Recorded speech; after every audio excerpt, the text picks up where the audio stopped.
اللہ نے فرمایا کہ یہ قوم کبھی گمراہ نہیں ہو سکتی اگر اس قوم کے اندر ہدایت کی طلب ہو۔ اللہ کے رسول نے حدیث ایک چھوٹے سے جملے میں فرمایا تھا، صحابہ کو مخاطب کرتے ہوئے، ترکت فیکم امرین، میں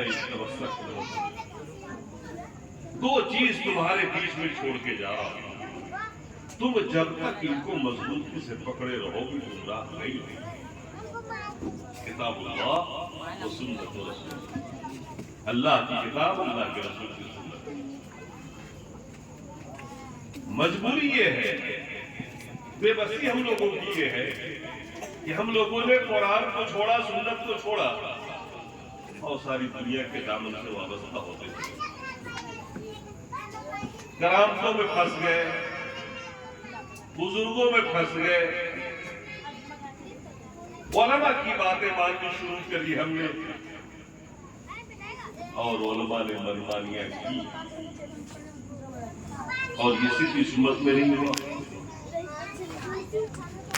قرآن کی آیت نازل ہوئی کہ اللہ کے رسول کے زمانے میں الذین آمنوا ولم يلبسوا ایمانهم بظلم اولئک لهم الامن وهم مهتدون۔ جو قرآن کی آیت نازل ہوئی کہ کامیاب وہ لوگ ہیں جو اپنے ایمان کے ساتھ ظلم نہیں کرتے، ایسے لوگ ہدایت یافتہ ہیں اور قیامت میں ایسے لوگ عمل میں ہیں۔ ایک صحابی تھے عدی بن حاتم، جب قرآن کی آیت نازل ہوئی صحابی نے سنا، وہ عیسائیت سے اسلام قبول کیا تھا اور عیسائیت کے بڑے عالموں میں سے تھے، بڑے معزز تھے۔ یہ حاتم تائی کا بیٹا، عدی بن حاتم کوئی معمولی آدمی نہیں ہے۔ حاتم تائی کا نام سنا آپ نے؟ دنیا کا سب سے بڑا سخی انسان کہلاتا حاتم تائی، آج تک تاریخ میں وہ امر ہے، اس جیسا کوئی سخی نہیں گزرا ہے دنیا میں، جس نے مکان مانگا مکان دے دیا، جس نے جو مانگا بادشاہ، جس نے جو مانگا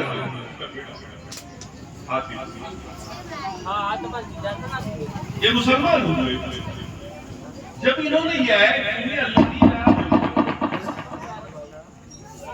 جو ایمان لائے اور ایمان کے ساتھ ظلم نہیں، تو انہوں نے کہا یا رسول اللہ، ہم عیسائی تھے، ایمان رکھتے تھے اللہ پر،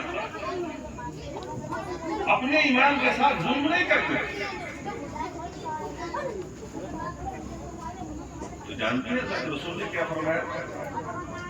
قرآن کی ایک دوسری ایسی ہے، اتخذوا احبارهم ورهبانهم اربابا من دون اللہ۔ اللہ نے قرآن میں فرمایا ایک جگہ پہ کہ ان یہودیوں نے، ان عیسائیوں نے اپنے عالموں کو اور اپنے پیروں کو رب بنا دیا۔ تو صحابی نے کہا یا رسول اللہ، ہم لوگوں نے اپنے عالم اور پیر کو رب تو نہیں بنایا۔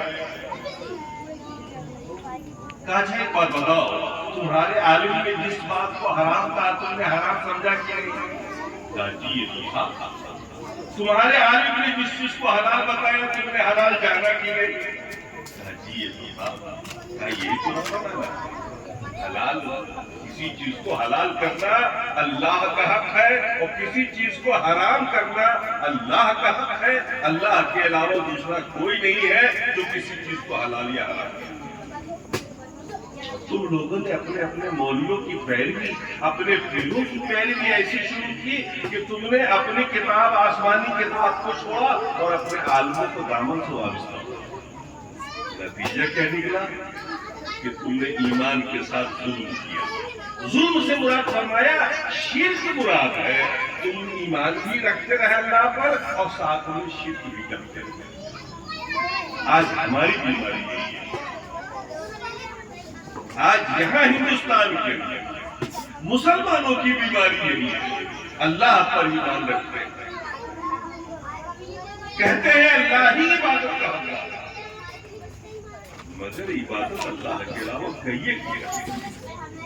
حلال و حرام میں اپنے عالموں کی مانتے ہیں، ان سے قرآن دکھایا جائے، حدیث بتایا جائے، نہیں مانتے۔ وہ وہی مانتے ہیں جو اپنے عالم سے سنے۔ میرے بھائیوں، میں بہت خوشی ہوں، میں کوئی بہت دور کا نہیں ہوں، میں پال کا ہوں۔ آج بھی میرا پورا خاندان، میرا پورا گاؤں، میرا پورا علاقہ غیر حدیث ہے۔ جانتے ہیں آپ نے ہم کس طبقے سے آئے ہیں؟ 18 سال تک شیخ الحدیث رہا، یو پی میں، بریلی میں، مراد آباد میں، راجستھان میں، اور بدقسمتی کہیے، خوش قسمتی کہیے کہ ہم بخاری پڑھتے تھے، مسلم پڑھاتے تھے، اس وقت بھی شیخ الحدیث تھے اور آج بھی شیخ الحدیث تھے۔ اللہ نے عزت دی کہ ادھر آنے کے بعد بھی لوگوں نے مجھے شیخ الحدیث کہا۔ جنک پور میں ایک بہت بڑا ادارہ ہے جامعۃ الفرقان الاسلامی، اس میں میں ہی شیخ الحدیث ہوں، میں ہی بخاری پڑھاتا ہوں، میں ہی اور جب میں پڑھاتا تھا تو ایسی حدیثیں آتی تھی جو ہمارے طبقے میں جو عمل تھا اس کے خلاف، ہم بڑے پسو پیش میں پڑ جائیں گے۔ ہم کیا کریں؟ اللہ کچھ کہہ رہا ہے، اللہ کے رسول کچھ فرما رہے ہیں اور ہمارے علماء کچھ کر رہے ہیں۔ ایک ہمت نہیں تھی اپنے عالموں کے خلاف بولنے کی۔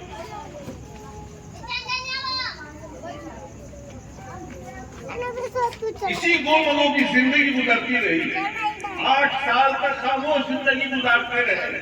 ایک طرف حدیث پڑھاتے تو اس میں 40-50 حدیثیں ایک ساتھ مل جاتی کہ اللہ کے رسول نماز پڑھتے تھے، رفع یدین کرتے تھے۔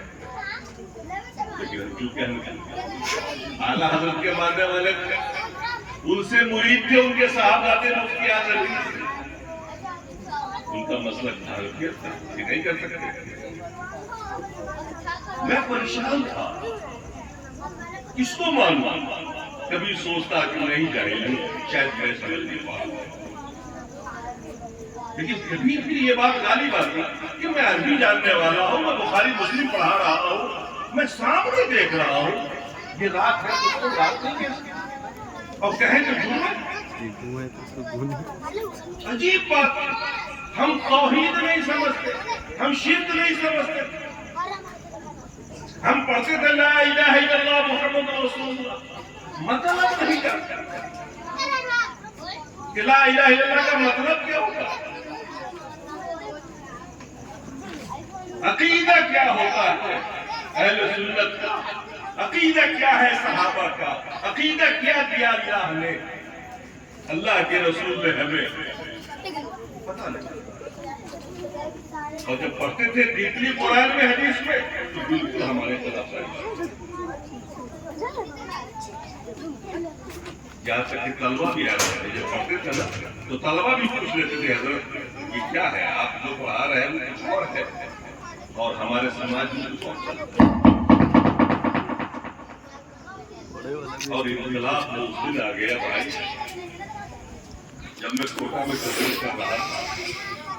کوٹا راجستھان کا بہت بڑا شہر ہے، 11ویں شریف کی ریاض تھی، اور اس میں آپ جانتے ہیں بھی اہم باتیں لگتی ہے بکرے پہ۔ میری تقریر ختم ہوئی اور اس مجمع میں ایک اہل حدیث تھا، اس نے کھڑے ہو کے کیا کہ حضرت یہ بریانی جس میں بات یہ جس آپ کھائیں گے، کھانے کے بعد ابھی فی الحال پروگرام کے بعد اس میں کھانا حلال ہے کہ حرام ہے؟ میرے دماغ میں دھنک گیا لیکن کوئی اہل حدیث نہیں ہے۔ پھر بڑی مشکل سے میں نے جان چھوڑائی، لیکن وہ آیت میرے سامنے تھی جس میں اللہ نے فرمایا قرآن کے اندر حرم اللہ علیکم المیتۃ والدم ولحم الخنزیر وما اہل به لغیر اللہ، اللہ تعالیٰ نے حرام کر دیا ہے تیرے لیے مردار کو، جانور زندہ تھا جائز تھا، مر گیا حرام، والدم خون جو بہتا ہے نا جانور کے اندر سے یہ حرام، ولحم الخنزیر سور کا گوشت حرام، وما اہل بہ لغیر اللہ، اور اس جانور کا گوشت بھی حرام جو اللہ کے علاوہ کسی کی رضا حاصل کرنے کے لیے تقرب کی نیت سے ذبح کر کے چڑھایا جائے، بھلے بسم اللہ کر کے چڑھائے، نیت ہو جب اللہ کو راضی کرے۔ دماغ میں آیا کہ دیکھو اس نے صحیح نہیں ہے، یہ تو شرک ہے، اور پھر میں نے دوسرے نظریے سے پڑھنا شروع کیا۔ میرے بھائیو، اسلام ہے کیا؟ آپ نے کبھی سمجھنے کی کوشش کی؟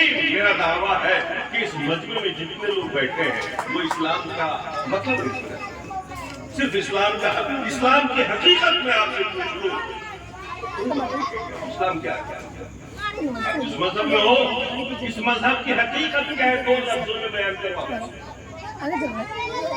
ہم لوگ بڑی بڑی کتابیں پڑھاتے ہیں عربی میں، اور میں تو فضیلت پڑھاتا ہوں 8ویں جماعت، لاکھ کیئر ہوتا ہے، جس کے بعد دستار لپیٹ کے لوگ عالم ہی بنتے ہیں۔ اس میں کتاب چلتی ہے عقیدے کی، اور وہ کتاب ہمارے حنفی عالم کی لکھی گئی پرانے زمانے میں، پرانے دور کی جو حنفی علماء تھے بہت اچھے، انہوں نے قرآن و سنت کے مطابق کتاب لکھی، اور یہ ساری چیزیں ہندوستان میں کیا سب کچھ ڈوبی کے ہوئے ہیں۔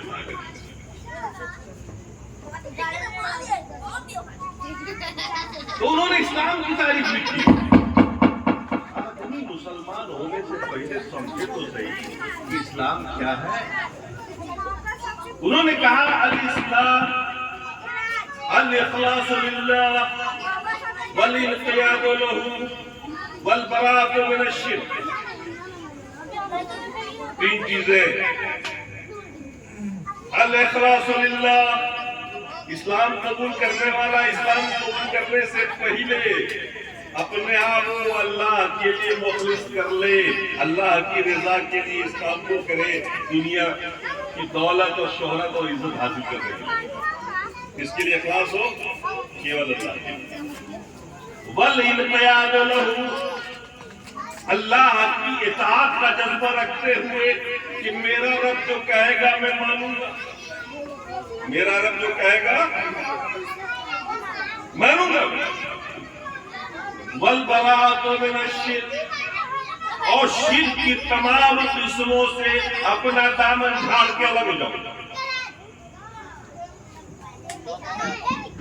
جب آدمی ان تین چیزوں کا عہد کر لیتا، طے کر لیتا کہ مجھے اللہ کے لیے مخلص رہنا، چاہے جو ہو، فائدہ ہو زندگی میں، نقصان ہو، پرواہ نہیں، مخلص اللہ کے لیے، اطاعت اللہ کی اور اللہ کے رسول کی،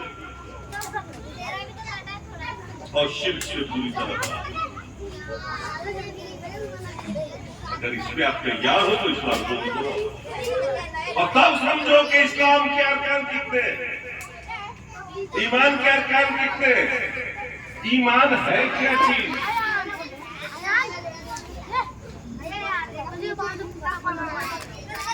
میں حدیث سناتا ہوں اور دو بات بھی کروں گا حدیث کی روشنی میں۔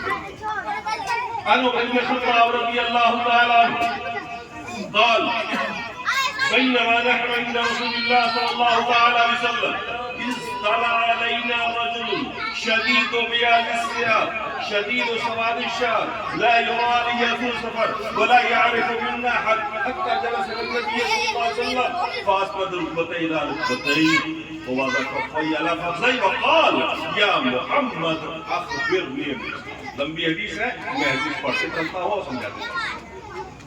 بخاری و مسلم کی حدیث ہے، اور حدیث کی تمام کتابوں میں یہ حدیث موجود ملے گی۔ راوی حضرت عمر ہے، فرماتے حضرت عمر اسی وقت کی بات ہے، ہم لوگ اللہ کے رسول کے پاس بیٹھے ہوئے تھے، اچانک ایک آدمی، اچانک ایک آدمی آیا، آدمی کیسا بھولیا بیان شدید بیاض الثیاب، سخت سفید کپڑے پہنے ہوا، سفید نہیں سخت سفید کپڑے پہنے، شدید و سواد الشعر، سخت کالے بال تھے. لا یوالی السفر، لگتا نہیں تھا کہ بہت دور سے چل کے آ رہا، کیونکہ اس زمانے میں جو عرب کا سفر تھا وہ گھوڑے پہ، اونٹ پہ، گدھے پہ ہوتا تھا. ریگستان میں سفر ہوتا تھا، گرد و غبار سے کپڑا تو خراب ہونا تھا، میلا ہو جانا تھا. حضرت عمر کہہ رہے لا یوالی السفر، سفر کے آثار نہیں تھے. وَلَا يَعْرِفُهُ مِنَّا أَحَدٌ، کمال کی بات تو یہ ہے کہ ہم اس کو پہچانتا بھی نہیں تھا. اگر یہ دور سے نہیں آ رہا تھا، مدینے کا ہی تھا، تو مدینے تو چھوٹی سی بستی تھی اس زمانے میں، ہر آدمی کو پہچانتا تھا. پہچانتا نہیں کوئی نہیں، سفر کے آثار بھی نہیں تھے کہ دور چل کے آیا. بہرحال آیا ہوا